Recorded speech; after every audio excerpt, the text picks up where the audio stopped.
o que o poder faz com a pessoa. Ela se torna literalmente sem restrições, não olha para o outro como sendo um próximo, como sendo um igual, e começa a transformar os outros em massa de manobra, em massa de exploração para servir aos seus próprios propósitos de ter mais poder. Eu não odeio o Elon Musk nem nada, e nem tenho aversão ao que ele faz, que é produtivo. Mas ele é o exemplo perfeito do que acontece quando a pessoa tem muito dinheiro, que se traduz em muito poder, que se traduz na ausência de qualquer restrição sobre como ele se expressa para o mundo. Então alguém como ele, que veio de uma família abastada, que teve um aporte milionário do governo americano para as várias iniciativas, quando ele estava para quebrar, quem salvou foi o governo americano, que passou 10 anos com a empresa sem dar lucro, até que ela estourou com o suporte do governo americano e com o suporte do mercado de crédito, que olha para o rico de maneira diferente do que olha para o pobre. Exatamente porque ele tem capital. Então ter capital não é meramente ter dinheiro disponível, é garantia.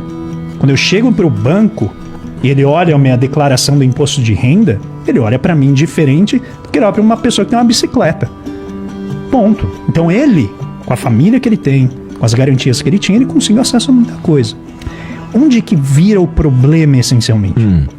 Quando ele acumula uma riqueza que é tão grande, com base numa propriedade, por exemplo, intelectual, que é um direito que ele tem de explorar algo que ninguém mais tem, por exemplo, porque ele tem um contrato do governo americano.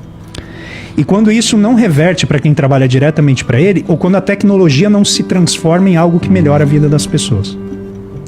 Então, pode ser que no saldo líquido da tecnologia, como o Edu colocou, ele esteja melhorando a vida de muita gente.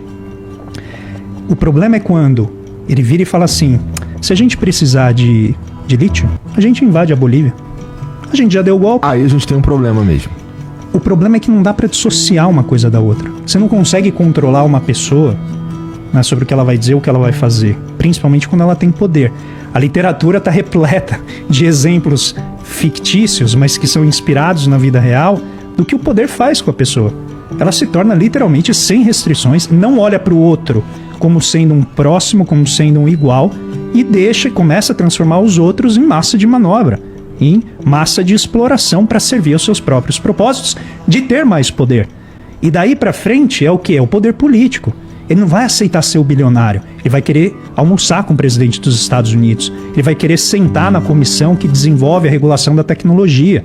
Ele vai comprar o senador que vai votar a legislação que vai, por exemplo, bloquear uma tributação como a dele. Então o poder, ele vai se acumulando. O poder, ele gera o que a gente chama de topocracia. Então é o governo de quem está no topo, não é o governo de quem está embaixo. E é por isso que ele é antagônico a qualquer percepção de democracia no sentido efetivo, não, né, a alternância pacífica do poder, mas efetivamente fazer o produto do esforço coletivo retornar em escala maior para quem trabalha, para quem coopera nesse esforço. Então, essencialmente, todo bilionário é um problema. Não,